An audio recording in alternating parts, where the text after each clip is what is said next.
Hi, folks. This is Joe Moscato. I'm the host of Joe Talk. And I've got guests here, and my subject is the returning veteran. Now, back when got off the street, returned home, things were different. I'm hoping now, with the returning veterans, with heroes of 9/11, without the stigma of Vietnam, things will be different. My goal is to find out what we're doing, what the government's doing to help these guys coming back, getting counseling, vocational training, educational training, career training. This was basically absent when I got back, and the interest from the VA in my future was close to zero. Hopefully, things are better. Now I have two guests. One is Mike Porcelli. You've seen him the last program. He's a professor. He's a co-host on a radio show, and he's a privateer. He's a business owner. Then we have Ed Dennis. He's vice president of veteran affairs, military affairs at Berkeley College. Now, he's got an insight on what's happening to returning veterans and what kind of training they could look forward to. So we'll start, and we'll throw the hook to Ed and tell me a little more of what you've done, your background, your history, and what you think you can do for the returning veterans. Well, Joe, thank you. I retired from the Army in 2010. I did 21 years. When my time was up in the military, I actually went into higher education to, manage a program at a college. In doing that, I found that it's very rewarding to give back to other veterans and help them navigate through the education system, because about 80% or not, well, a little under 90% of veterans, they're first generation to go to college. So as a veteran myself, I'm able to relate to them and kind of help them navigate through the education system and, talk to them about the other resources we bring in to set them up for success on graduation. Now, Mike, you've been here before, and you have experience basically in my era, and we need your expertise because I'm biased. My experience was even as a union rep and the shop steward, where I was dealing with guys who had problems returning into civilization and civilian life, and who suffered post-stress and had pretty much zero backing from the VA. Now, I'm biased. Where do you come from? Well, I never really had any problems. I went on active duty 50 years ago this year, did 2 years of active duty, kept trying to go to Vietnam while I was with the infantry, and they never would send me. And then I wound up getting out after just 2 years active duty because the war was winding down. They were bringing people home already. So I never got the chance to go to Vietnam, and it was a big disappointment to me at the time, but now everybody says I didn't miss it much. And when I came home, I went right to graduate school and went back to run the family business. So basically, you have the right way. Mine was maybe twist and turn getting to the right way. And Ed is basically a career military man who has transitioned very easily into civilian life. Now, my take is like, I want to stress to the audience, the people watching, is that there's a way that you can transition to civilian life, and finding out what your options are, finding out what the benefits are. Guys are coming back. Guys have attachments, multiple tours, some problems, some emotional problems, but the main problem is to get back into the groove.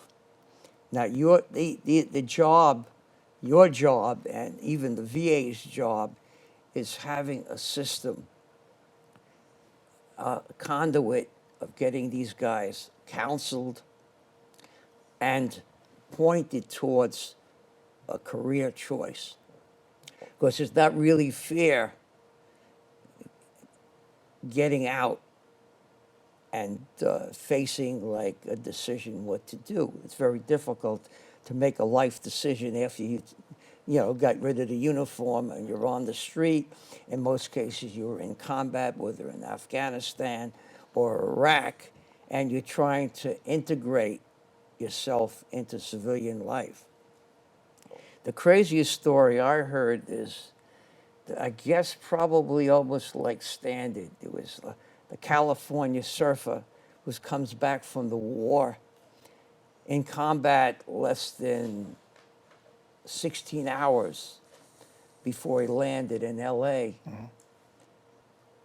Walks out, shunned by the people, ignored, comes back, about to open the front door, and a friend says, "Hey, what are you doing with that uniform? Surf's up. Get your surfboard and meet us on the beach." So this is the guy who's like about to have been blown apart a few hours previous, coming back to a society that was totally oblivious to where he was and what he did. That, I guess, is the extreme case, but there's other cases that are not that extreme, but they happen because that's what happened. People just walked off the boat, technically walked off the plane, and were expected to go back to normal, to their families, their wives, their school, and go back to normal. So my kind of like trajectory or kind of like goal is to, how do these guys coming back now integrate themselves, and how much help do they get to integrate themselves back in society? Because a lot of these guys are not only physically wounded, but they're emotionally scarred. And only if they get counseling and a normal amount of help and understanding will they, become, citizens and get their act together again. So what basically would your goal be, Ed, when you're dealing with these veterans? Well, the veterans that I work with most of the time, they're coming to college or they're looking into college. So, the first thing is you start talking to them about, what are their goals? Because a lot of times they don't know what their goals are when they transition out. So the first thing I would suggest to, anybody who's listening is, think about what you want to do before you transition out of the military. And I can tell you the ones that transition out and go to college and research it before they transition out, they're much more successful because they have a plan, they've allocated the right resources, and they're going into it knowing what to do. Outside of college, there's a lot of things out there with different veteran service organizations. For example, Team Red, White, and Blue, a very athletic organization. It brings veterans and civilian supporters together, so they can build that camaraderie. And, that's what I hear a lot of times when I'm talking to veterans who were recently transitioned out, is that lack of camaraderie that they had when they were in the military. So, I say, build that network of, with other veterans and have a support structure that's in place. And also, look and take advantage of the resources available if you do have issues with PTSD. Makes me think that guys that transition out without a plan, it's like going into battle without a plan. It's a recipe for disaster. You'd be surprised how many of them do it. A lot of them, they're just, I'm going to get out and go to college. And sometimes, when I was on active duty, I would ask them, well, what college are you going to? And they wouldn't have any idea. And then I tell them, well, if you're going to go to college, there's application deadlines. If you think you're just going to transition out and go to college when you get out, there's certain semester start dates. So, when I was in, I would get them thinking about those things. And oftentimes, a lot of them don't think about it. Then they get into college and, they just do what they do. What did the service basically, did they offer any counseling, organized counseling before these guys left? when you're in the service, when you're still in, there's counseling available. It's no longer has the stigma that it had originally. In the first few years of the war in Iraq, there were a lot of soldiers and service members that came back. They had PTSD, but it had been a long time since we had been in Vietnam or a sustained conflict of that magnitude. So leaders weren't really recognizing it. So there were quite a few folks that were put out of the military for patterns of misconduct or other issues. Since then, it's much more recognized, and the stigma that goes with going to get help is no longer there. I read an interesting article maybe 2 or 3 months ago. He was a command sergeant major, and once a week he would go to counseling, and he would sit down with his counselor and just talk to him. So his counselor said to him one time, why do you keep coming here every week? He said, well, I'm not coming here for me. I'm the command sergeant major. If I come here and all my soldiers know I'm coming here, they're more likely to go. Good leadership. Yeah, absolutely. Yeah. See, that's like Owen said, exception, because I would say it's the rule going out. If you have unit cohesion or camaraderie, because guys coming out now are so attached to their unit, to their buddies, that, even the problems with suicide Yeah. are a problem. Now, what I want to do now is to take a break. We'll be back in a few minutes. Just hold your seat, and we'll be back to the fray.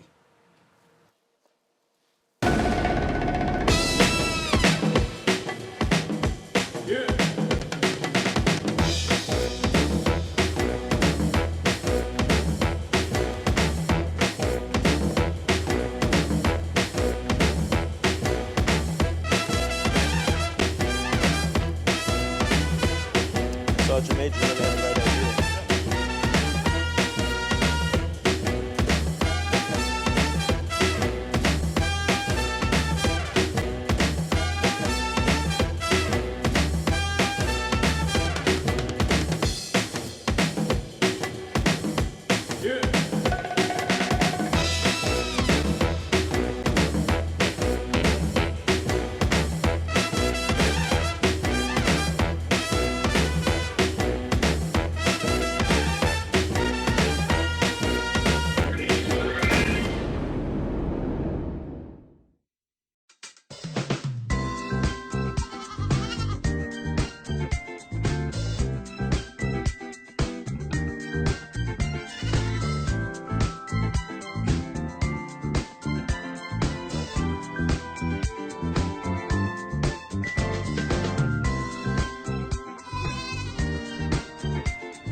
Okay, we're back in business.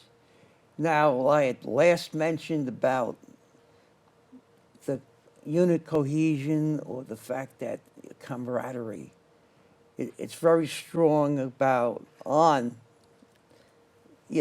everybody in general, but veterans have a stronger detachment because of the fact that they're in combat and they live close by to, cheek to jaw together. That even separation, that I understand, is very painful.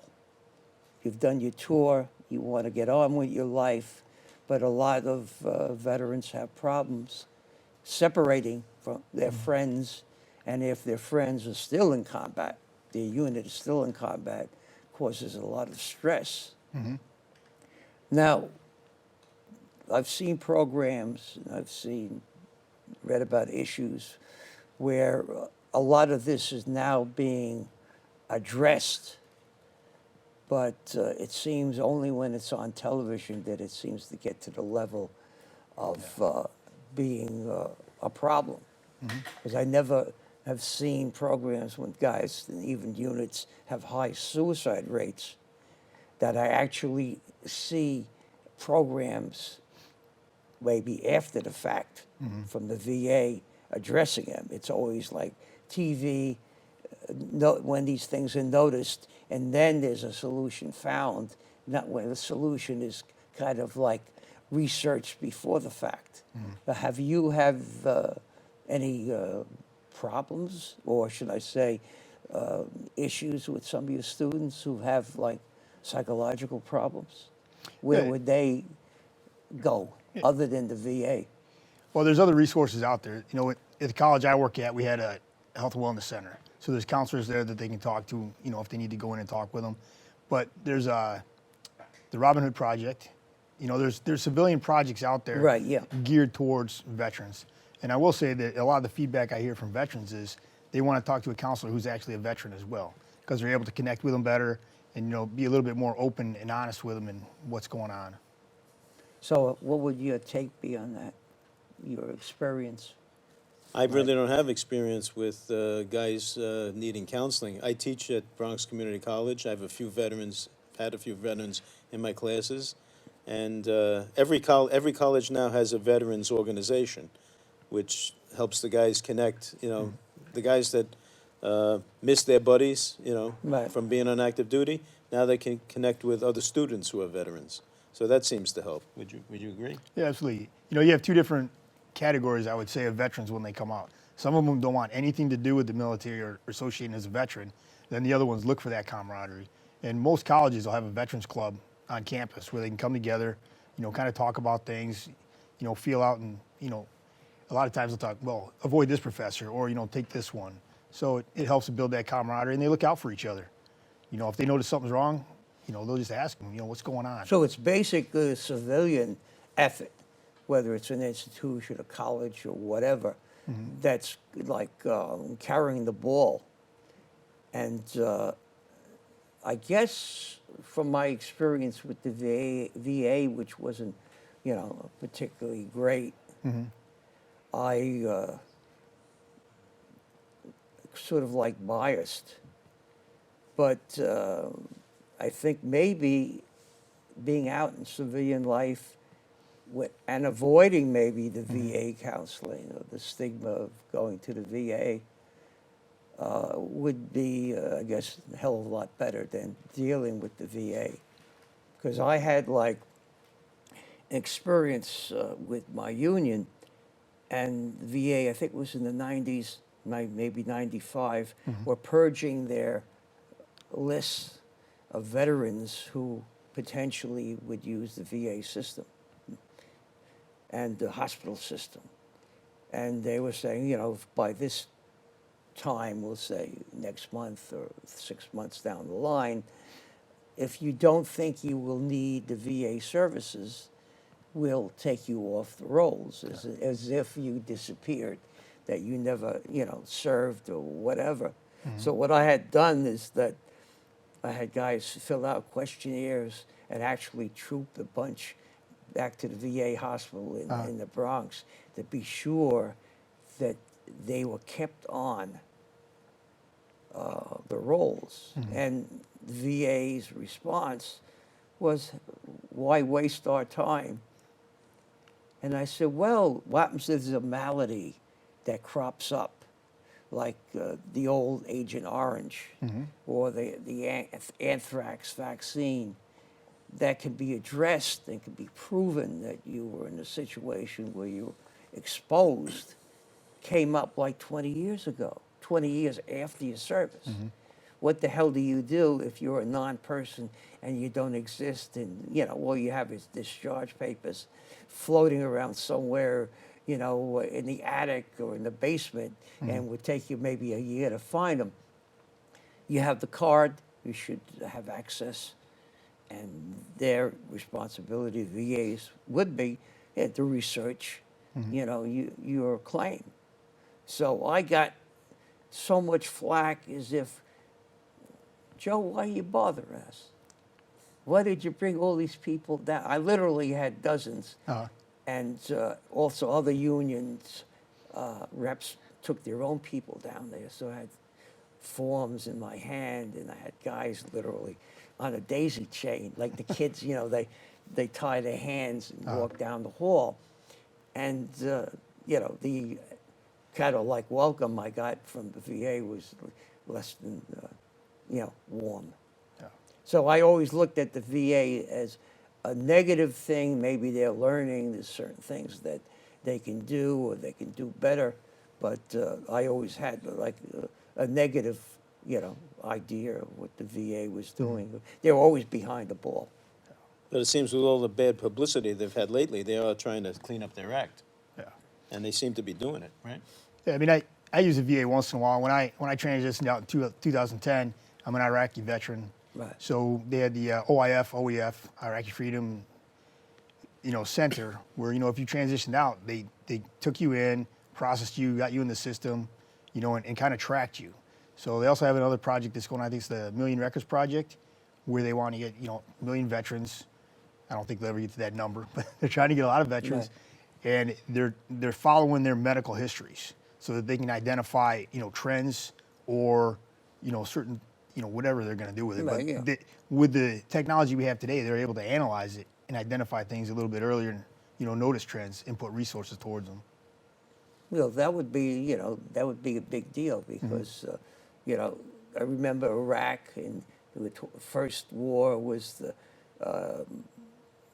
part of it was the anthrax, but also they're talking about the Gulf War syndrome, possibility of depleted uranium used for shells, and a lot of, explanations. And a lot of them were legit to a certain extent. You would have to, analyze the individual's person and find out where the hell he was, and you can sort of like track of what the hell he was involved with.